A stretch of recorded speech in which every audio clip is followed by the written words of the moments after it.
Today, we have an awesome guest. His name is Kevin Holbert, and he is the chief operating officer of a company called Hyperleap. Let's look at his LinkedIn. Here he is, chief operating officer of Hyperleap. He lives in Manhattan Beach, California, and he's got a recruiting background. He started a recruiting business back in 2007 after he spent some time in industrial engineering. And then he started his own agency. He was director of operations at Star Fox. And now he's been running a software company called Hyperleap. They have several products, one Jennie Johnson job searcher and Introview, which we're going to dive into. But awesome guy. And we also tell a couple of recruiting stories. I've got one, the time I lost my biggest customer, and he tells a story about the time he traveled all the way to the Ukraine to save one of his developer employees. Hope you like it. Cheers. Well, all right. Okay. Welcome to HR Approved. Kevin, how are you, sir? I'm good. I'm good. Things are moving along, and at this exact moment in time, I'm great. And that's all that matters is this present moment. So I'm here with you. Hey, the world might be going crazy and on fire and all kinds of wild stuff, but hey, it's all good right here I in this don't know. That room. stuff's that's a figment of my imagination. Everybody else's. All that matters, I'm sitting here staring at my computer in Los Angeles talking to you, and that's the only thing that's going on. Everything else is fake, I think. Yeah, hey, it's all in your own mind. But yeah, man. So I was excited to chat with you. This is going to be the first episode of like the HR approved podcast, not necessarily like the cybersecurity podcast I've been doing. So, we're going to dive into a couple subjects. Hopefully, we'll get some decent clips out of this. But I want to give you a chance to chat about your background a little bit. Can you tell us your story? Yeah, so the reason we started talking is about recruiting and job search and AI tools and things like that. But yeah, I'm from a small little town in Ohio. Actually, it's East Palestine, Ohio, gotten the news recently with a little train derailment. So like my small little village that I grew up in has been all over the news in the last few years. But I grew up there, grew up in the country, and then moved out to Los Angeles. And by trade, I'm an engineer. I'm a manufacturing engineer, and I used to run manufacturing plants and then got the bug to start my own thing. And so I built with a partner a daily deal site back in 2011, I think it was. And I just decided I'm going to quit my job. I was running a seafood processing plant and quit it. And then got into recruiting, met my business partner, and built a contingent recruiting company. And that was good. And it was interesting to build that up and start getting like contingent recruiting gigs, and I enjoyed it for the short period I did it, but then realized I was way better at collecting candidates and they didn't have an outlet. After I worked with them, I've talked to 50 people about a job and then only one would get hired, and so then there's 49 other people that they were still looking for a job. And so what I decided was to build a job alert business. So then I was acquiring users for contingent recruiting gigs. And then after that, I'd ask them if they want to sign up for job alert business. And so then I built a pretty large platform for running jobs for other job boards. So like the Indeeds, the Zip Recruiters, Simply Hired back in the day, they would give me their feed of jobs, and then I would index them and send them out to candidates based on their profile that I had from working on recruiting gigs with them. So that's what I've been doing mainly for the past 10, 12 years, is building a job alert business and really focused on sending people relevant content to their job search and keeping them on board for a really long time, which is then the other players in that game where they're just trying to make money back on their acquisition costs of their users. And so they're sending them whatever they're getting paid the most on. And so, that was majority of my, last 10 years was building that business, but then everything changed in the last year. And so that's where I've adjusted to then us start talking about this Jennie Johnson product. Yeah, and we're going to talk a lot about Jennie Johnson. I even want to do some screen sharing on that. But Yeah. you took us on a little journey there, and you fit a lot into that. But whenever you launched your recruiting business, I think you were telling me you started in permanent placements, like many of us do, and then got into some of the contract stuff. But how did that all start?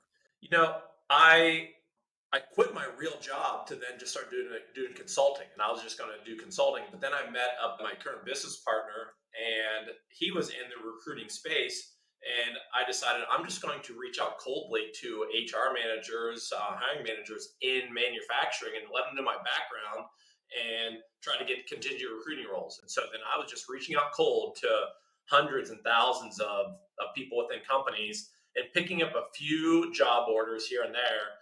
But then I came across this site called BountyJobs, and we talked about it really briefly before. And what BountyJobs does is they get all the job orders for you, and then you apply as a recruiter, and then you can get approved for the job orders to work on them, and Bounty takes a cut. I think it was, I don't know if it was 20%, I forget what the cut was, and then you apply to work with these employers and then submit candidates to them, and then you get paid through that system. So they were essentially my sales team.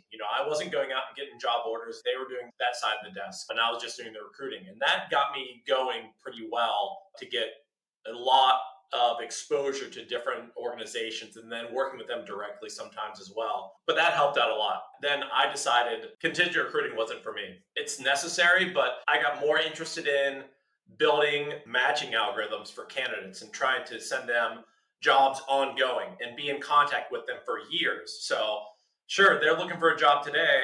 Either I get them hired through a contingent recruiting role, or if not, then I get them on a job alert. They may get hired through there. But then they're going to stay on for a long period of time because they're just trying to keep their ear to the ground for what's going on in the industry. And so 6 months later, a year later, they might come back and be active again, start applying to jobs. And so what I really focused on was not burning that reputation with the candidate, not over emailing them, not emailing them irrelevant content, so that then they will listen to me. And while they're really hot in their job search, maybe they're getting emails every day, and then it slows down. It's maybe once a week, once a month, once every 6 months, just to keep touching base with them. And so that's where that sort of morphed into. I love that. You probably have helped match more job seekers than I ever have, just showing Yeah, them relevant job postings. So, yeah, kudos to you, man. Now, going back to the bounty job stuff, I'm aware of the platform. I've signed up. I know people that have signed up, and it's kind of mixed reviews. It's like the ultimate VMS system. It's like a crowd. You're in a VMS with not only the vendors for that particular company, but vendors all over the place. I mean, maybe even thousands. We never had much luck, I guess. What year was it the last time you made a placement from there? And do you recall what the secret sauce was that helped you have success on the platform? It was probably 2013 or 14. I'm not sure when the last time I worked with them Okay. was. But my secret sauce was kind of a larger scale recruiting platform where I had a team overseas that was a sourcing team. And so I had accounts with Monster and Career Builder, and I was scouring those job boards or those resume databases, I'm sorry, for users that were active in the job search. And so I was able to really quickly get a job order off BountyJobs, give it to my sourcing team, find 500 people that be a match. I had a good email system set up where I could reach out to them directly about that role and turn that over quickly. And so I wasn't spending weeks hiring for that role. I was spending days or hours to just submit a job through my team, source it, reach out to the people, and then submit them through Bounty, and then I walk away. And I'm like, okay, great. I submitted 3 great candidates. I found them, I emailed them, I had a little bit of back and forth, maybe did a call with them, and then I submitted them. And I wasn't invested really fully into each candidate for those Bounty job roles. And so I probably submitted candidates to, probably 20 times the amount of roles that I actually got any feedback from. So the employers might not even give me any feedback on these candidates. I'd submit them, then I'd walk away. And I wasn't so invested that I got hurt and turned off by not getting feedback from it because I was doing a pretty quick method of submitting, then moving on to the next one. Good point. Yeah, you don't want to invest a whole lot of time whenever it's just, it's one of those situations where you're just throwing stuff against the wall, kind of seeing what sticks. Yeah. And if you get lucky, great. So, I mean, yeah, that's incredible that you had some luck. It helped you launch a business. That's something that maybe I should try to revisit because, I've got a lot of candidates sitting in my database that right now, a lot of tech candidates, there's just not many places Yeah. to send them. So, You're used to working directly with an employer, so you're going to invest a lot of time because you have that direct relationship. They're relying on you. How many recruiters do you think they're working with on average for each role? probably 2 or 3. Yeah. So Yeah, you normally I'm competing against at least 2 other vendors. sometimes 3, but yeah, it's rarely like, I haven't gotten any retained searches or exclusive opportunities yet. So maybe that'll come at some point whenever some of my best customers are kind of dormant right now. So yeah, I expect that to come back at some point, but we'll see. Yeah. I mean, we can talk about it a lot. I mean, the industry right now, it's going through a tough time. And so, Yeah. yeah, I've been doing this for, 13, 14 years in recruiting specifically. And I've never seen it this tough.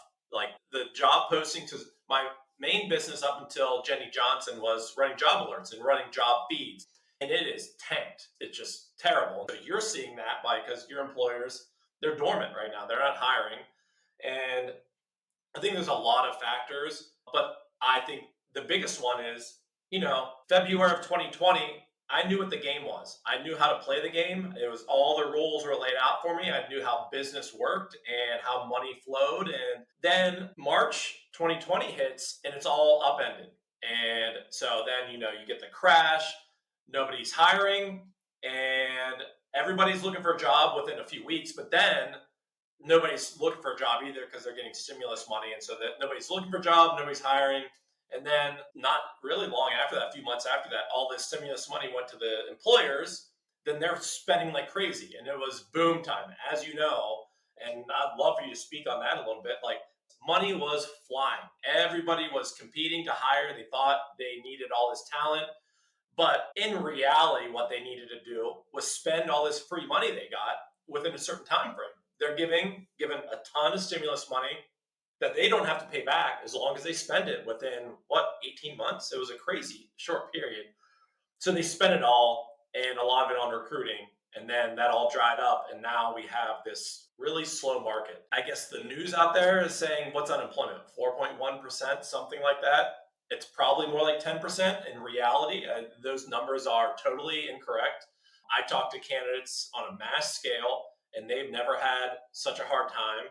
Many people out of work, their unemployment benefits have ran out. So they're not even included in those numbers, I don't think. I don't know how the numbers are really calculated for unemployment, but there's so many people been looking for a job for months and months or years, and it's tough. And so you're seeing it by the job orders drying up. I'm seeing it by candidates are applying to hundreds of jobs and never hearing back, and they're competing so much for these jobs. So it's a tough market right now. Big time. Yeah, I'm hearing the same thing. Every hour I get people reaching out to me on LinkedIn saying, "Hey, I was just laid off." And I put out a lot of content, so people see that I'm a recruiter and they reach out, and yeah, I do what I can to help people, but yeah, it's a tough market, and a lot of people are struggling. So you're right about what's going on, and hopefully the tides are going to turn soon. Every time I think we've hit bottom, we turn a corner, a new month, a new quarter. There's just more announcements of layoffs. I'm just wondering kind of when the bottom is. I thought it was last year. I thought about a year ago in September of last year, I saw an uptick. It was going down, down. September saw an uptick in job postings that like paid real job postings, a slight uptick, and then it didn't continue. So, and then yeah, this year's been tough again, a whole another year of it. So, Yeah, and there's not a lot of demand for headhunters because there's so many applicants out there. You can just post a job and get as many candidates as you need. So there's a lot of resistance from leadership and finance to even pay recruiting fees. So that hurts as well. It's not that there are no jobs. There are jobs. If you look online, any job board, even just Google or maybe your job board service, you can find jobs posted, but they're moving slow as molasses, and they're not using agencies. yeah, there's a lot of aspects to that. So yeah, using agencies because to spend a 20% fee on using a recruiter, it's tough to stomach when your budgets are cut so much. But the flip side of that is it's hard to sort through all these applicants. And that's what I found is the jobs now being posted on LinkedIn or Indeed, those are the big names, they're getting hundreds, if not thousands of applicants within minutes of posting a job. So the companies, sure, maybe they don't want to use an agency to recruit for them, but they can't really handle this influx of candidates coming through. I feel like the system is a little bit broken because LinkedIn, Indeed, job boards, they built these auto apply features into them, years ago, making it easier for people to apply. They can just create an account and apply to a job with real quick. But now that's really hurt the system because Sure. When it's hard to hire, when it's more of a candidate market, the employers love getting more applicants, so it's quicker for them to get in there. But now that we've flipped, everybody's bombarding these jobs with applications and they can't manage them. They're getting hundreds of thousands. They can't review them all, number one. So they add softwares into the system to filter them, and that's not perfect, obviously. And then they don't respond back to them. So candidates are getting really discouraged because they don't hear a word back from any of these employers that they're applying to. The next aspect of that is AI. AI tools have allowed people to essentially auto apply for jobs. You'll see sites out there that you can pay for them to auto apply for jobs. And there's a lot of different aspects to it where they'll go in, they'll put an agent to map out the site and apply for you. Maybe they even spin up email addresses and accounts for you for each of them. But now employers have decided they can't filter through all the noise. And so that's where, and I'll roll right into like my newest product, Jennie Johnson, is one of the big aspects is you really should stop applying through these job boards. I mean, you can do it, apply through LinkedIn and Indeed, but don't be surprised when you don't hear back from them. What you really need to do is number one, apply through the company careers page if they have that posting listed, because that's the most direct route for the most part. And number two, reach out to people directly. Like you have to take a little bit of extra effort to find somebody at the company, send them a LinkedIn message or an email if you have an email address for them, and let them know you're interested in a personalized note, and you're going to stand out. It's guaranteed. I mean, I've known it for years. I've always told people that personally come to me and they say, "Hey, Kevin, I'm looking for a job. What can I do?" I'm like, "Well, I'm not recruiting for you individually, but here's what you do. Find the companies that you're interested in, see if they're posting any jobs that you would be a match for, and modify your resume specifically for that job and for that company. Apply to the job if the posting's there, but right at the exact same time, send an email, find somebody at the company and send an email or a call, reach out to them directly and let them know you're interested." And that's a lot of work. It takes a lot of time. And if you spend all the hours doing it, you're going to get burnt out and it's going to be tough. Here's why I built Jennie Johnson is because that it does a lot of that work for you, but not fully automated where a computer just applying to these jobs for you. The formula is find a great targeted job or company. We present company contacts for each job. We do a live search for that job and that company, find people at LinkedIn that you should reach out to, give you a short little message to send to them, and then also give the application links to apply. And then also rewriting your resume specifically for that job. Take all the job and company details, take your current resume, just reformulate it a little bit so that it hits on these key terms they're looking for in the job description, so that if it goes through an applicant tracking system, you're more likely to pass some of those filters because you're going to hit some of those keywords they were looking for. And so that's where this product has came about, is with the advent of AI, you can more quickly do that. So a process that might have taken you maybe an hour to do the research and all this outreach now can only take you a few minutes to do it through using this product. That's interesting. Yeah, definitely tell folks to apply directly on the company's website. That's the most updated, like the most current source of truth there. And then follow up on LinkedIn. And I love to recommend that people use the LinkedIn mobile app so you can send an audio message, like a little voicemail message using the app. And you Yeah. can record a 1 minute audio message and you can use that as an opportunity to share like a little micro interview. And we're seeing a little bit more of a response rate in that than just sending some kind of text because people are just overloaded right now with there's a Yeah. lot of people using the method of following up. Hey, I just applied to the role. I think I'm a good fit. Ask any talent acquisition person and you'll find out real quick. You're not the only one that knows to do that. Yeah. A lot of Yeah. people are doing that. Yeah, and video is a big one, and it's hard to get people to do that. And I built a site called Introview.com, and it was set up as like mainly an asynchronous video platform, and I use it for hiring, where just a minute and a half video of you explaining your experience, why you think you're a good fit for that role. If you can get that video in front of the hiring manager, then that's really going to get that first interview out of the way. So if you reach out to a company sincerely interested in working for them, you have experience that really matches what they do, and you have an idea of how you'd like them to grow that business or whatever it may be, you just reach out to them cold. Myself as a business owner, when anybody's ever reached out to me directly and just said they're interested in my company and working for me, I hear them out every single time. And I respect that quite a bit. I'm way more likely to have a conversation with them, have an interview with them, and consider them working for me, even if I never even had a position available for them. And I've hired off of that before. The other thing is these expired listings, which is happening a lot. People are finding a job, they go to LinkedIn, go to Indeed, they see the job's expired and they give up. And they're upset because this job is expired, it's not hiring anymore. I did a lot of research into this. I talked to a lot of companies. I found that exactly 57% from my analysis, jobs that were listed as expired on LinkedIn are still open. The employers are still hiring for them, but what's happened is they're getting free job postings from LinkedIn or Indeed that are a very short time frame. They post the job, and then after 2 days, and I don't know the exact time frame, LinkedIn pulls it down and then puts a label on there. This job is no longer hiring, but they're actually hiring, but the company doesn't want to pay for the job posting. And that's what the LinkedIn's asking them to do. So I always tell people, if you're interested in a job, you see it's expired, don't stop there. Reach out to somebody at the company and let them know you're interested in it. There could be a lot of different reasons for it.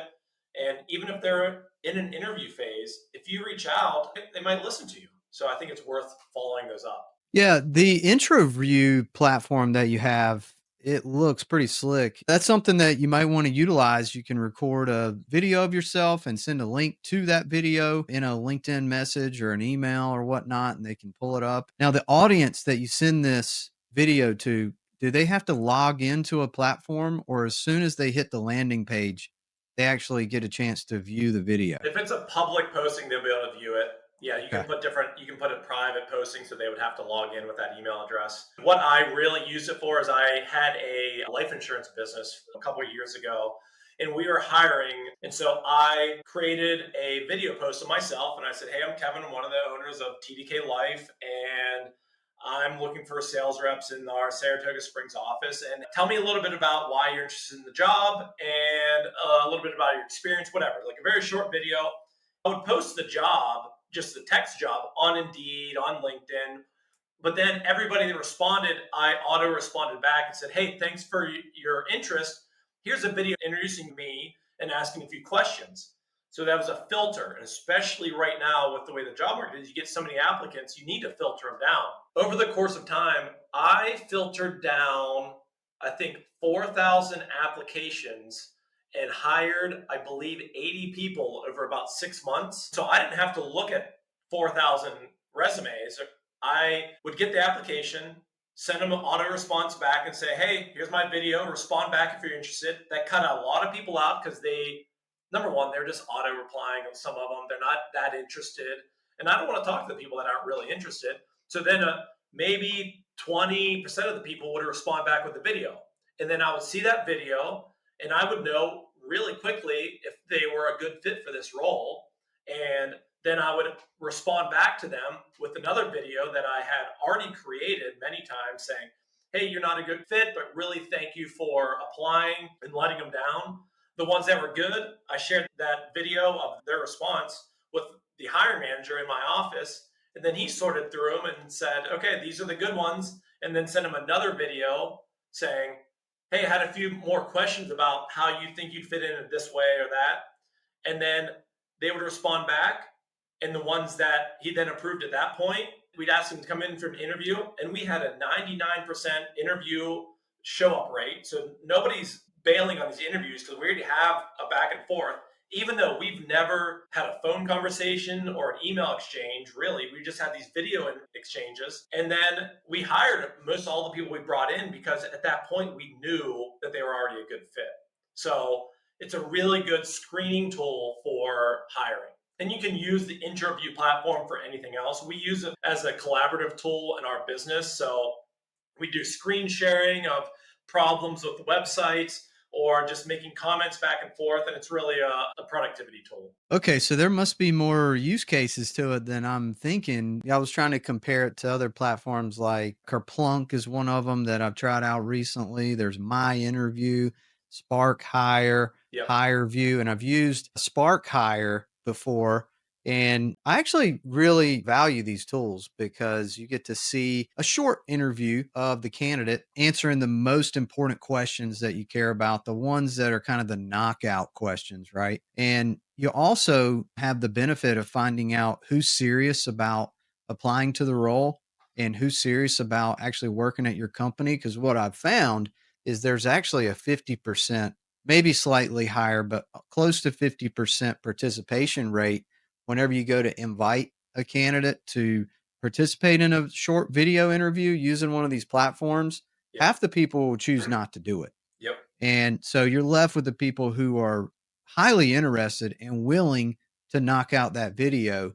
And then a lot of them even have grading and scoring capabilities inside of the platform. But how does Introview, how does your platform compare to some of those other ones that I just mentioned? So Spark Hire, it's been a little while since I looked at it, but I think that they were setting up. They're just asking us a set of questions that you're sending out, and it was multiple videos. Is that how that one works? Right, you're right. You can put in the questions that you want people to answer, and they just go one by one, whether it's 30 seconds to 2 minutes worth of time for them to answer. Some of the platforms let people have unlimited redos, which I found to be terrible because people will sit there for, they'll do it dozens and dozens of times, and you really don't know what the real interview would have been like because they've sat there and done it so many times. Who's the real you? Who would I have met if we were live? And that's kind of the reason why I have a preference for Kerplunk here just recently because they only allow for one take. Oh, really? Yeah, and yeah, I even had to try to beg them just to give candidates like a 10-second timer before it started recording because you'd find people they're kind of caught off guard, like, wow, this thing's already on. So they put in a timer, but yeah, you only get one take. So it's actually simulates a live interview. But yeah, how does Interview compare to that? We do allow for them to retake the video. I've never really thought about having just the one take. That's interesting. You gotta really would want to make sure that they know they're prepared for it. When I use it, I'm pretty off the cuff whenever I ask these questions. So it's a very informal question I'm asking them. So I don't have the set standard of questions I want them to answer. It's really off the cuff. It's more of just like a place to put your elevator pitch then. Yeah, Is that that's how kind of what you're I've saying? used it, just to get to know Okay. them. And know Right. to it's a filtering and get to know them, get to know their personality. Can they speak intelligently about their experience and how it relates to this role? And the one big thing, and you're a recruiter, that you see a resume and it looks pretty good. Then you set up a phone screen with them. Then you're on this phone for half an hour, 45 minutes, an hour. People explaining away some problems in their resume. And if you would have watched a 1 minute video of them, you would have known right away if they were a good fit or not. And so really saves your time to do that. And the other thing is with Interview, you can add team members. So the whole hiring team could be part of this one post that you put up so they can view the responses coming in and they can chime in. You can have your comments privately on there so you can discuss who you like, who you don't like, or for a project management tool, you're all making comments and you're just discussing. You could require video or not. It could just be your responses back and forth. You could just respond back to it through the email. So you get an email about a post, just respond back to it and it goes through the system. But yeah, it was really a time saver for recruiting specifically just to filter people out and get to know them. From my experience, after one or two exchanges, really well if they, Right. without even looking at their resume, just watch their video. You can tell if they can speak about that role. And okay, I want to move this person on to the next stage. So we really built it specifically for job postings at the beginning, but as we've built it out, we have screen sharing. So you can share the screen, look at QA problems on a site or whatever it might be. Or you just want to do just a text response or just a comment. I like it. Yeah, I'll have to revisit that. Now, back to the chat we were having about the expired listings. I just want to comment on that because you're right. A lot of the roles you log into LinkedIn and it says no longer accepting applications. And when I see that, I've always wondered, right? Is it really closed or did they just hit pause? Yeah. Right. A lot of times it's just temporarily paused because of the volume of applicants that companies receive. When you see that number ratcheting up by hundreds every single day that it's live, I mean, your first reaction is like, oh man, I got to turn this thing off. Like at least pause it. Yeah. And these job postings, especially the premium postings, they cost a lot of money, right? Yep. $1,500 per job spot on LinkedIn. So, you kind of want to be strategic about which ones you're promoting at what time, right? If you've got 800 applicants over here on this one, then of course, pause it and then promote a different posting. So, don't be discouraged if a role looks like it's no longer accepting applications. It doesn't mean that it's closed. The role might still be live on the company's website, right? So you can just go apply there Yep. and still get yourself in play. Yep. And I would say, and I can't say it enough, a personal reach out to somebody at the company through a LinkedIn message is going to get you way further than any of those applications. Those hundreds of thousands of applications each job, a lot of times it's a truck driver applying to a nurse job. They are bombarded by applications of people just taking a shot because when it's so easy to just sit in your house and click and take a shot at all these jobs, you're playing a slot machine. What you're doing, you're just like, man, maybe something will hit. I'm just going to play a bunch of times because I've got as many free plays as I want. And now the onus is on the employer to sort through those, and then everybody loses because there are 10 out of 1,000 great applicants that are really interested in that job that want to work for you, but they're going to get lost because Jimmy in HR, you can't look through all these resumes, so you're just going to give up. And you're like, screw it, I'm just going to delete all these. I don't want to do it. You're right. Yeah, it's brutal. And I've been in that situation before when you come in the morning and you've got 1,000 applicants and that's just one job. You have 15 to 20 job orders that you're working on. How are you going to get through all this? It becomes insane. And it's because the market is doing exactly what you're saying, right? They're just throwing out Hail Marys, hoping, oh man, maybe I have a shot at this role. You really need to be strategic about which roles that you're applying for because if you're constantly finding yourself throwing out Hail Marys, all you're really doing is clogging up the system and hurting other people's chances of even getting seen Yep. because the person whose desk that it falls on to actually screen through the applicants, a lot of times they'll take shortcuts or they'll do a terrible job or just give up because it just seems overwhelming. Sure, apply through the job posting, but yeah, reach out to them directly. Send them that personal message. It's really going to make a difference. So overall, in Jennie Johnson, so JennieJohnson.com, that's our site, and we scrape and we index. We try to almost every job out there. So we're not taking sponsored listings or feeds from employers. We're sending them just jobs that we've found with our real jobs that are out there. That we're sending job alerts to people. You sign up, you put your resume on file. We'll send you job alerts every day if you'd like. It depends on what your frequency is. And send you jobs targeted to your profile. And then each job on the site, there's a button called Power Apply. And so when you click Power Apply, we have three facets to that. One is the resume analysis. We do a quick analysis of your resume compared to that job. How do you match up? All right, where are the gaps in your resume compared to that job so you can see how you might not be qualified, how you might need to change your approach to them, or adjust your resume. The second one is all the application links. We do a live search to find every possible way to apply to the job. Many of the links might be job boards, and ideally, and most of the time, there's a link to the company careers page in there. Third is company contacts. We then search that company and with information from that job, find you the best contacts at that company to reach out to. Many times it's just LinkedIn contacts. And then we also write a quick little one sentence message you should send them. So you can just copy that, go to LinkedIn, send Jimmy and HR that message, let them know you're interested, and then also apply on the careers page. That's the process of applying through Jennie Johnson. Additionally, if you would like, we will rewrite your resume based on that job. So we do a deep dive. We take your resume, we take the job, the company, and we rewrite your resume targeting that job.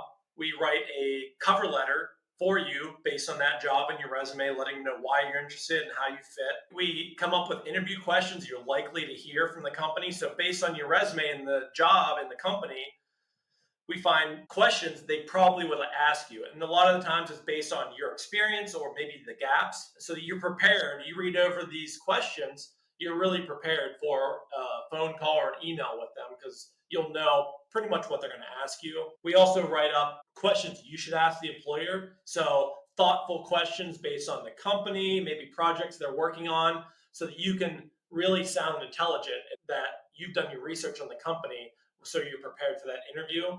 So that's the whole essentially the Jennie Johnson process. It's a job alert. It's free to sign up. You get the job alerts for free. You can view all the jobs on the site and search the jobs on the site. You can apply to all the jobs through there. And then we have a premium service, and that's either $19 a month or $49 a month. And what that includes is your resume rewrites, those full reports I just talked about with the interview questions and such. For $19 a month, you get 3 resume rewrites per month, and you get to view all the company contacts for all the jobs and the resume analysis, the quick analysis on each job. And then for $49 a month, you get 20 resume rewrites per month. So if you're really applying to a lot of jobs, you want to update your resume specifically to 20 or so jobs a month, then you can get the higher plan. So the thing about this is it's a premium product for job seekers. We spend a lot of resources finding all these jobs, indexing them, matching them up to your profile, doing all the live searches to find the application links and the company contacts. And hence it's why it's a premium product for job seekers. We're charging job seekers. To be honest, I don't like the idea of charging job seekers because I know when you're in a job search, more than likely money's probably tight. And I've been there many times. The one thing that I realized over all these years of recruiting, running job boards, is you're always pandering to the employer. The employer is the one that's the priority because they're the one paying. And so the candidate, their experience is pushed to the side. That's why you get 1,000 applications on a job posting, you don't respond back to them because you don't give any respect to these candidates. It's the employer that's being treated the best because they're the one paying. So I wanted to flip the script. I wanted to really focus on the success of candidates. And to do that, I needed to throw out the idea of getting paid for sponsored job listings only, for taking recruiting fees. And so I'm really trying to build a product that's usable as a free platform, but to use it fully as a paid product. There's a lot of value in that. I tinkered with Jennie Johnson and I really liked the jobs that it recommended to me. I didn't take advantage of the paid version for the resume updates, but if you're looking at 19 a month or $50 a month, I mean, there's people out here spending $1,000 to $1,500 for a resume writing service. And there's a lot of imposters out there, a lot of people getting taken. They're signing up with these random resume writers on LinkedIn. You basically put up that you're open to work, or you use the open to work hashtag on LinkedIn and you make an announcement. Well, the bots are all over you trying to get you to sign up for resume writing services. And I've seen it myself, and I've also heard about it and seen screenshots and read horror stories about people that have spent a ton of money for nothing. So I think it's a bargain to use a service like Jennie Johnson, even $50 a month if you get 20 custom resumes.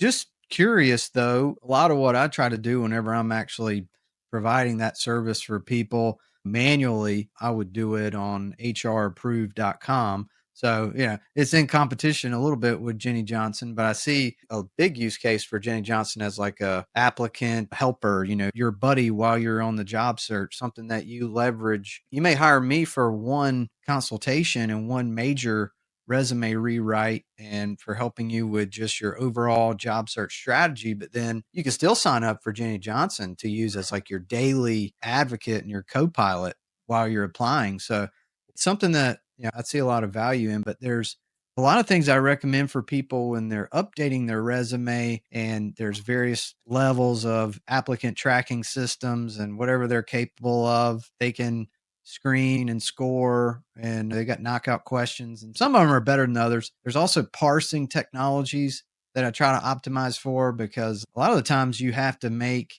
your resume pretty much dummy proof for parsing. I've found a lot of those systems are awful when it comes to taking what it guesses to be your most recent job title and your most recent company off your resume and then populating that into the grid view. I think 70, maybe even 80% of applicants are eliminated just based on the grid view without even taking a glance at someone's resume. It's just the items that are populated in the grid view. Either it's a job title mismatch, or it's an industry mismatch, or a location mismatch, or they're looking for a diversity candidate so they can eliminate you just by your name, Or maybe there's some age discrimination, right? Maybe if your name kind of gives away your age because you have a classic name, that might eliminate you as well. There's so many factors that are completely out of your control. That's why that human connection. And so I have a software company. I'm building software, but the human connection is the key. And so you need to try to get past all of those, try to reach out to somebody directly, because if you leave it up to chance by all the softwares, your application through LinkedIn or whatever it is, you don't know where it's going to take you. It's not, your personality is not shining through. So whether it be a personal email, sending them a video, whatever it is, yeah, that personal connection is just absolutely key. Another thing I wanted to talk about with you is just your experience running a software company. You make products for job seekers and, job board aggregators and resume helpers and things like that. But tell us more about Hyperleap. What are all the products that you have? Is it Introview and Jennie Johnson? Are there others? Yeah, there's others. So Job Searcher is another one of my job boards that we built, jobsearcher.com. And so Job Searcher is, the idea for that is to really index every single job that's ever been out there. Forget about a live posting. Has a job, has a production manager at XYZ Food Corp in Los Angeles. Have they ever hired a production manager? And then you'll see, yeah, in 2013, they did have a posting for that, and they do hire those people. And so the idea behind that is like, find the companies that hire roles like you and Hold and reach out to them. Don't be constrained just by live job postings. And so a lot of people, all they want is the new jobs posted on Indeed or LinkedIn every day. That's all they want to pay attention to. There's all these other companies that hire people like this all the time. And if you just reached out to them, you'd stand out from the crowd. And so Job Searcher was, every job ever. Find every job out there so you have a better idea of what's out there in your industry. Hyperleap control builds all of that. So yeah, Hyperleap's our overall corporation. We do a lot of different projects. I'll be building a job alert, then I see that there's an opening or a need for an AI career coach like Jennie Johnson, or I see that there needs to be a filtering process for applicants who build Introview, a video job board. So that's, over the years, our team, we have a good time building new products. It's fun. And some work, some don't. But most of the time, it's around the job space, around the recruiting and job space, because that's what we know. We're very good at indexing jobs, looking at resumes, matching resumes up with jobs, all of that. So we've been doing this for quite some time now. We've got a pretty good sized team. Yeah, it's fun. It's a roller coaster. It's neat, man. I'm impressed. Like, I look up to you in a way because you're on a mission to solve some problems that the market has. You're not just another recruiter or another agency. You're trying to build solutions. So I'm I, impressed, man. What's your take on what's happening in the overall job board marketplace? Because there's some key players, Indeed, ZipRecruiter. Now we have Monster and Career Builder that have just merged. There's the emergence of like Fiverr, these freelancer gig platforms are kind of growing like crazy. So, what's happening right now in the overall job board space? I think it's a cleanup period. I think that I've had many clients, I guess the people that pay me to run traffic to their jobs, went out of business in the last couple of years. Like, I've got people that aren't paying bills or they've declared bankruptcy. And so I think that there's a cleanup period in the industry right now where not everybody's going to make it, because there's not enough money out there right now for everyone to keep doing what they were doing. And so I think that the cream's rising to the top a little bit. The people that really had a solid business and a real customer base, they're going to survive, but some are not. And so, like, you've seen it, you've seen you're recruiting for another company, and it's drying up. And so we're trying to get back to reality is what we're trying to get back to. I think trying to see where the market's going to settle into and have a more steady rise and fall of how the market moves. For me, this has been a pretty deep valley. I think of like peaks and valleys. There's a book called Peaks and Valleys. I think that's the title of it. A really good one to read. And it talks about how you go through these peaks and valleys through life. And I've learned this. I've been in business for a while. Every time I go through a downturn, something hits me, I'm always stronger on the other side. And so this last 2 years have been very tough, but I think I'm more positive than ever because every one I've come out of, I've been stronger. And so I'm really confident in that. And I look at you, the way you've transitioned very quickly from what you're doing to building this. I told you on our other call, building your site quickly, getting your scheduling system set up. It's impressive. And so you're forced into this and you're going to come out stronger. So these are all just experiences to help us get through life in a way that we didn't realize before because we hadn't hit those roadblocks. So the last few years it's been crazy, downturn in the market. I talked to you a little bit about they got the Ukraine situation. My team's in Ukraine. I've got my hometown has a train accident. Things are happening. And so it's interesting. Very. Yeah. You've ran a team of developers for quite a few years, right? I mean, how many years have you had this offshore dev team in Ukraine? So in Ukraine, I think it's been 8 or 9 years in Ukraine. Before that, it was mainly in India, data entry team in Goa and in Bangladesh. But then we shifted to Ukraine, and Ukraine has been fantastic. So we worked with a staffing company that found us some developers in Ukraine. They were in a city called Ternopil with a T, not Ternopil. Okay. And so we started working with this team and building it up, and the developers are great. The personalities of the people there are awesome. I had never been to Ukraine before that, or didn't even know where it was on a map. And then started working with these developers and found out a few things. Number one, the talent there is great because I think that I've been quoted about 40% of people that go to college go for computer science, software development, which here in the US, what is it? Maybe 5%? I don't know. And so there's a huge pool of talent there and they're very loyal. They're very loyal. And so I've had team members that have been with me for one of my team members who I'm very close with has been with me, not that entire time, but pretty close. He's been with me probably 7 years now, I think. So I had an office in Ternopil, and then I opened up an office in Lviv, and it fluctuates. Sometimes people leave, we hire more.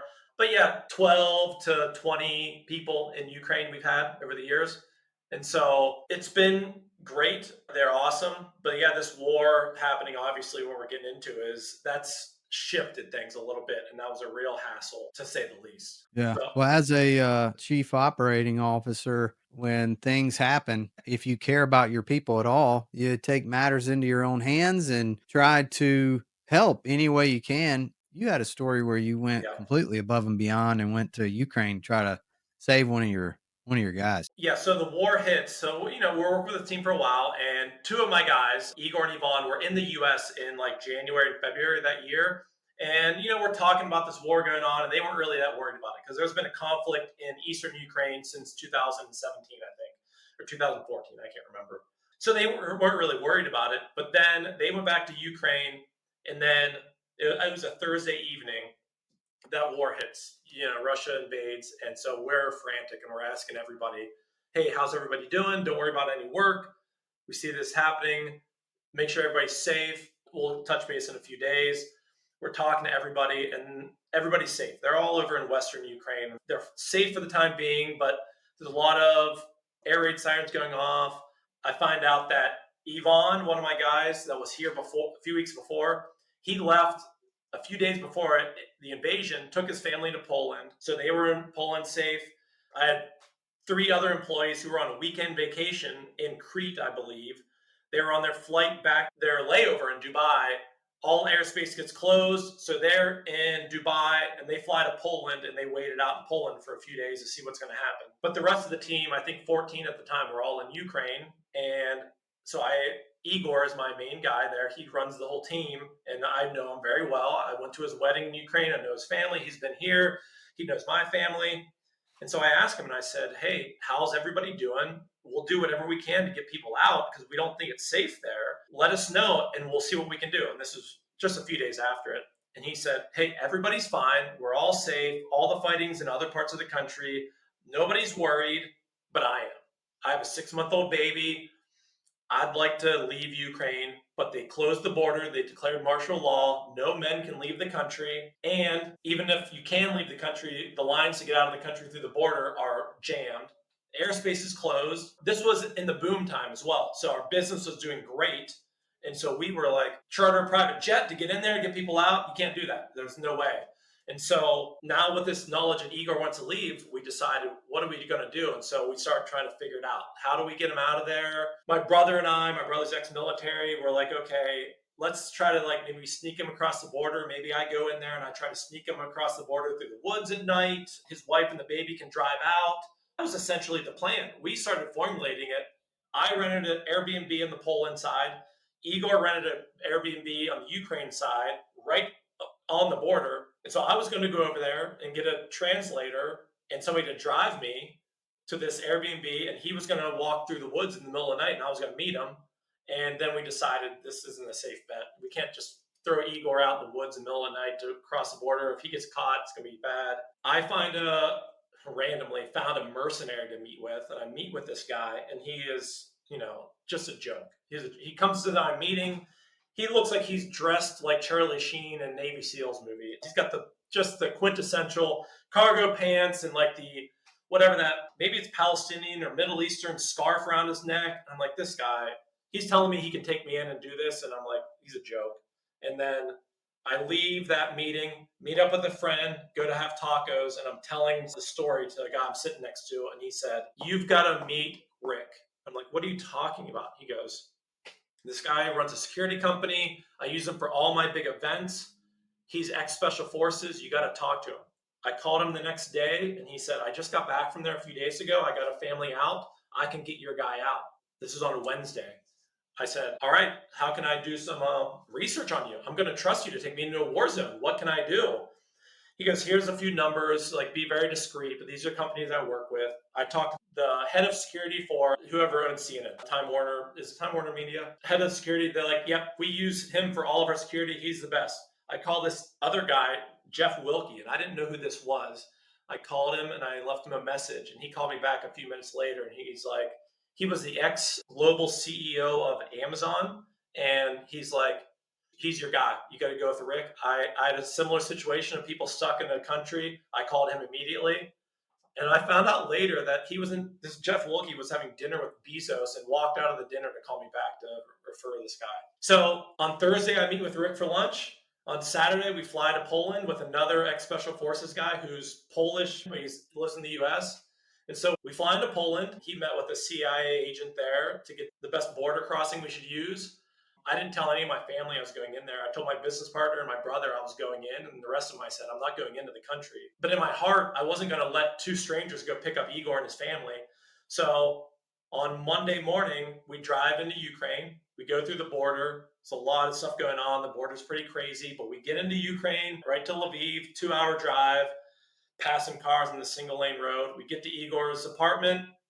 He comes downstairs. He goes, I can't believe you're here. I was like, either can I. This is crazy, but let's get going.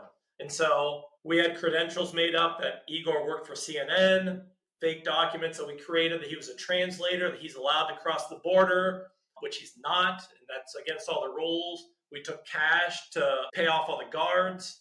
Rick, we organized an apartment, and he's like, okay, Kevin, you're going to drive Igor's wife and the baby out in their car. We're going to drive Igor. We're separate cars. Don't tell anybody we're together because that would blow up the story. So they drive ahead of me. And this is like, now it's about midnight on Monday, 10 p.m. or so. And I'm trying to keep up. I haven't slept in 3 days because I just flew to Poland 2 days ago in a red eye and then drove into Ukraine. And so we're driving to the border. We picked up a piece of information on the border crossing in that they said, some humanitarian aid people said, listen, if you have press credentials or humanitarian credentials, you can skip the line going out of Ukraine. There was a huge line of cars, about a mile long, and a lot of people lined up to get through the border crossing. But the guy said, if you just go around that line, you can skip it, and they'll let you into the border crossing if you have those credentials. And so this is 11 p.m. at night. We just start passing this line of cars, and it's not like there's a lane. We're going opposite traffic the wrong way, scared to death. We get up to the crossing. There's like 7 armed guards checking documents. They let the car in front of me go, the guys with CNN credentials. And this wasn't to get across. This was just the first stage of the border. And I pull up and I show my passport, and they're like, you can't. There's a line. You got speaking in broken English, and Igor's wife is translating. It's like, you got to get to the back of the line, man. You can't cut. I'm like, I've got a sick baby. I didn't have the credentials they did. So I'm like making things up. I have a sick baby. I have to get through. He's like, I don't care. Get to the back of the line. So I get turned away, and I'm like, oh shit, I can't wait in this line for 24 hours with a 6 month old in the back of the car. So I pull over, I tell the guys, hey, I got turned away. And they're like, what are you going to do? I was like, and I just pulled off to the road, side of the road to a gas station right there. And I said, I'm trying again. And I turn around, and as I'm pulling up to the 7 guards again, right at that moment, some old guy was yelling. He walked up to the line and was yelling at these guards, screaming at the top of his lungs, probably because he was waiting in that line and it was really frustrating. They all have their guns pointed at him, and I thought that they're going to take him down. I pulled up at the exact right time because all their attention was on him. Another guard came, a woman checked my US passport and let me through. So I got into the border crossing just because of that little situation happening. So then it was probably another 45 minutes to get through like 3 more checkpoints, really slow going. I get through into Poland, and I'm looking in my rearview mirror because they're in another lane of the border crossing, and they get taken out of the car. They're getting questioned. We're obviously very worried. So I get into Poland. It's about midnight or 1 in the morning at this point, and then I call them, and they're like, "We got turned away." They wouldn't take a bribe. They wouldn't take the story that we're giving them. So he's like, we are going to drive down to, I think it was Romania, to the border. He goes, that's the border crossing he used before. They drove 5 hours south to go to that border crossing. I drove 5 hours back to, I was in Warsaw, set up the wife and baby in a hotel room that we were in, and they tried that other border crossing. But then, long story short, they tried 5 border crossings that night over the next 30 hours, and they got turned away at every single one. What we didn't know was word got out that people were bribing their ways out of the country. And so they were told, don't take any more bribes, or you're going to the front lines of the war. And trying to get them to believe the CNN story, it wasn't working. And so our plan B was to just jump the border fence. And that's what they lined up to do. One of the guys, they pulled up in the middle of the night at the fence. He jumps across, goes into Poland. It's all okay. All right, Igor, get your backpack. We're just going to run across the border, and we'll drive around and we'll meet you. At that moment, some border crossing people came up. And this is the middle of the night, middle of nowhere, and they stopped them, so you couldn't do that. Another moment, they pulled up to this fence in the middle of nowhere, and just like a chain link fence with a chain on it, stopping it. And it was a dirt road. And so they said, well, screw it. We are just going to bomb through this fence and drive through the other side and figure it out. As they were about to do that, they hear a noise, and there was a guard tower like 50 yards away that they didn't see because it was pitch black out. And the guy's like, what are you doing? And they start talking to him in Polish, and they're like, hey, throw the keys down here. They waved. They had $5,000 in their hands. Hey, it's $5,000. Just give us the keys to this fence. And the guy goes, can't do it. Can't do it. So in the end, they took Igor back to his apartment in Lviv. I got his wife and baby set up in Warsaw, got him an Airbnb. So in the end, then there's a lot of other things that happened. We talked to some Congress people that wrote letters on Igor's behalf to get him. So we met some interesting people while we were there over these 4 days. But nothing would work. We couldn't get him out of the country. But in the end, he was safe. This was not a place for a 6 month old baby because they were having to hide in the basement of their 8 story apartment building every time the air raid sirens went off. They were blowing them every few hours in the middle of the night. And so got the family out. He didn't make it out. The family ended up going back into Ukraine a couple months later because they realized it is safe. To this day, these guys are trapped in Ukraine. They can't leave. They're still declared martial law. They're not allowed to leave their country. They are a little worried about getting conscribed or drafted into the war, but none of my guys have yet. And so I'm hoping that this ends, and I'm hoping that Ukraine gets back to the way that it was at the very least. So, yeah, it was interesting. I'm so glad I did it. I'm glad that we had the means to be able to do that because it costs a little money to hire a team to go over there and do all that stuff.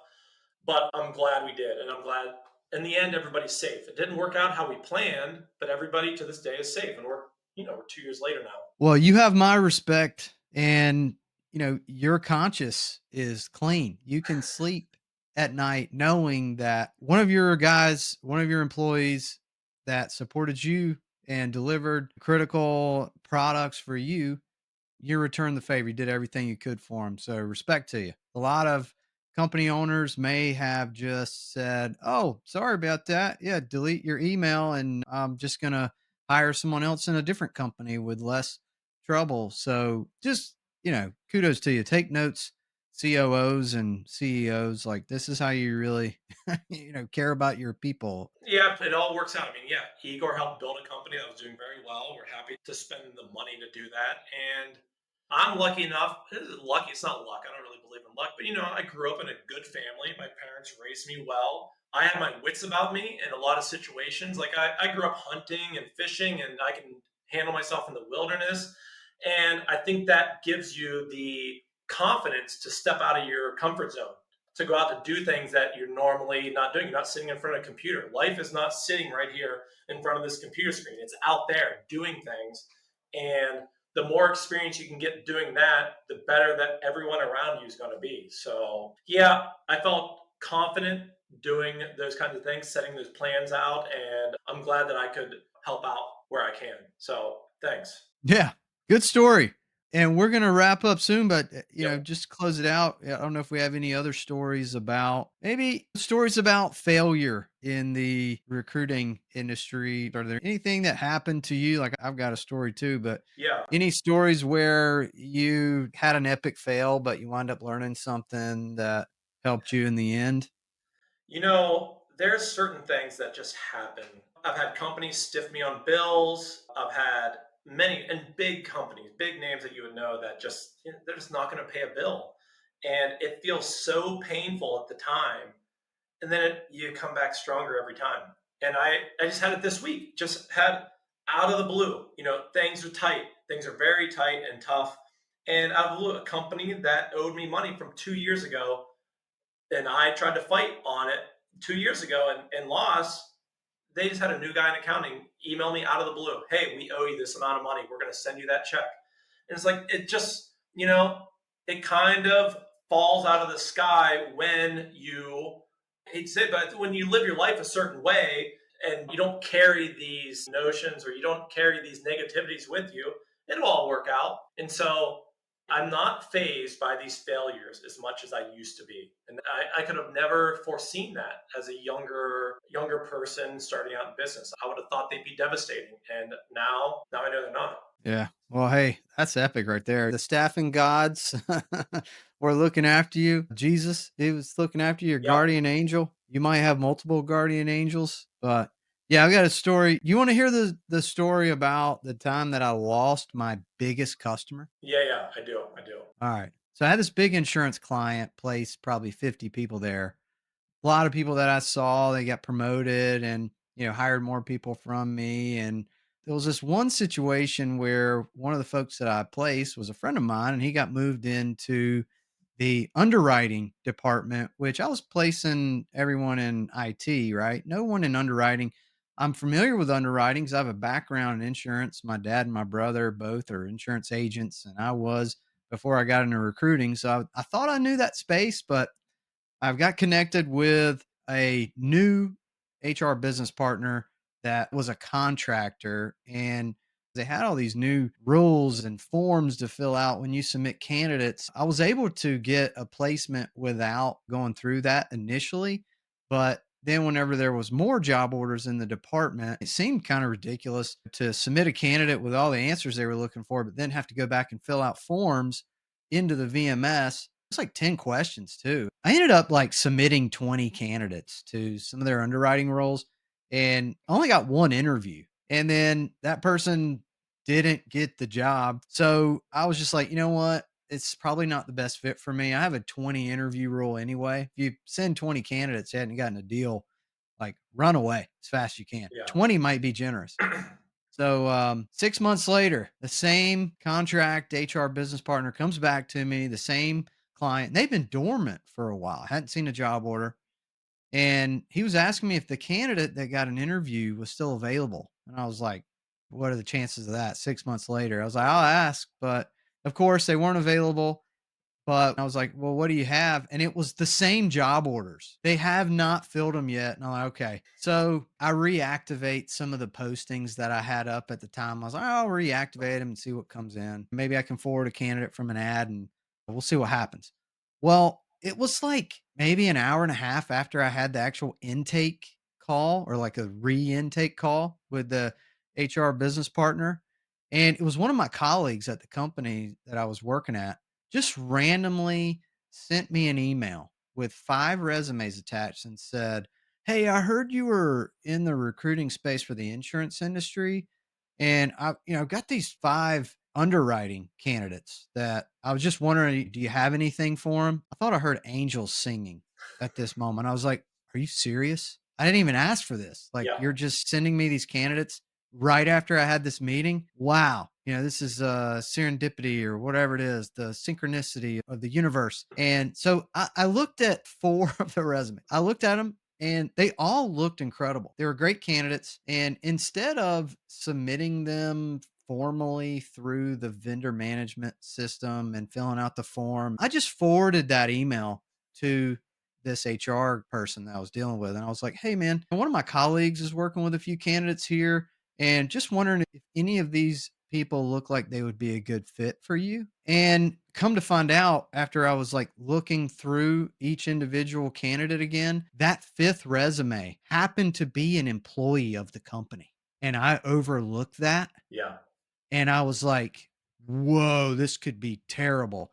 I emailed him back. I was like, "Hey, for this one candidate, just cancel this. This was a mistake. This person's actually not on the market." Mhm. Well, I didn't hear anything back for like an hour and a half, and I'm like, "Oh, I'm kinda sweating bullets." Well, he had forwarded my email to someone in HR up the ranks, head of, and then all of a sudden I get a call from that person, and it's basically game over for me. "You are in direct violation of our terms and conditions and our staffing agreement here. You're submitting our own employees back to us." Huge red flag. And I tried. I fell on my sword. "Hey, this is my mistake. Let me tell you what happened." She was not willing to hear a word come out of my mouth. And come to find out, they were already looking for ways to cut vendors. They were trying to reduce their vendors list. So at that point, it was just an easy target, right?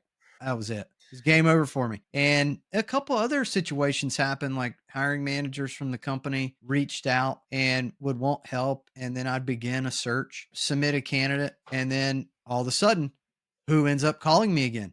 This same person high up in HR telling me, "Hey, I think you know what I'm about to tell you." Kind of like cease and desist here. And I was like, "Well, I didn't know. You never sent me anything official. You never sent me any official emails. I never got any documents. It was just a verbal hand slap. And then one of your employees reached out to me." And then it was like 3 months later, I got an automated email from their new vendor management system that they'd upgraded to Workday. And it was inviting me to recruit on a new position. And I'm like, "What the?" Just when I think this thing is dead, I'm getting these notifications. I was like, "Am I fired or not? Yeah. What's going on here?" Well, reach out to the hiring manager, have an intake call, and I get it scheduled and I already do some recruiting. I'm like, "I'm back." Well, when I log into the intake call, instead of the hiring manager I was supposed to meet with, guess who it is? It's this gal in HR. Again, "I think you know." And I was like, "You guys reached out to me. Yeah. Are we breaking up or not?" I kept pleading with him. I was like, "Listen, back to the original scenario. I would never intentionally do anything like that. This was an honest mistake. I placed 50 people at the company. Can I have a warning, right? Can you just give me a warning or a 30-day probation period or a suspension, but not forever?" It was a big loss. But I learned, though, you can't put all your eggs in one basket if you're getting a lot of deals in one company. That's a big one, especially for the recruiting. You got to keep that pipeline full, and it's so easy to let it dwindle when things are going well. I mean, I've done it many times. Yeah, you can't do that. Well, when you're getting a steady flow of deals, then it's hard to spend time ignoring that customer. Let me try to do BD for other companies because you've got hot job orders you need to deliver to. Yeah. And they're waiting for you, and these managers I had placed so many people there that it was almost a whole squad in the leadership. I was taking them out for steak dinners. They ended up calling these dinners with me. They were like, "Oh, man, Blake and steaks. When are we gonna do another Blake and steaks?" It was a epic time period that I kinda miss, but yeah, man, you kinda live and you learn, right? Yeah. You're part of your story. The people quoting the terms and the conditions. Like, all right, let's just stop this conversation here. If you're gonna like just talk about contracts and terms and small print, then I don't need to have a relationship with you. I want to talk to you as a human being. Tell me what you're thinking, and we'll go from there. I work with companies. They're like, "Hey, we're going to sign over a contract. Send over our contract." I'm like, "It doesn't matter. I'm going to do work for you. Then you're going to pay me, and that's the relationship." And something that you spent your lawyers a bunch of hours to write up, and you're going to try to hold me to it later. Just give me a call. Let me know what you're having problems with. Don't come back to me later and say I broke some terms and conditions in a 40-page document. Like, those are cop outs that people are trying to get away from human connections, I think. And a conversation can get you a lot further. Well, it just goes to show you that the moment you land a customer, that's when the clock is ticking, that eventually you'll lose them. You never land a customer forever, right? There's always an expiration date. There's going to be a regime change Yeah. at that company, a policy change, a layoff, an exodus. Anything can happen. So don't put all your eggs in one basket. There's only one basket you can put your eggs in, and that's your own. That is it. Just as long as you rely on yourself, nobody else, and you'll be fine. You won't be disappointed. Well, hey, it's been fun. I've loved the conversation. We're a little bit over time. Pleasure having you on, Kevin. Let's Yeah, do it this again has been fun. sometime. Yeah, thanks for listening to my little story. And you can always add my information, especially with Jennie Johnson, Kevin at JennieJohnson.com. That's my email address. People can reach out to me if they want to try out the service, give them some free credits to use it. I'd be happy to. So, anyone listening, please feel free to reach out anytime. Absolutely. Yeah, I'll put some links to those websites in the show notes. And yeah, let's stay in touch, man. Best of Yeah, luck to you. And hopefully this market turns around for all of us. it will. I'm certain of it. Absolutely.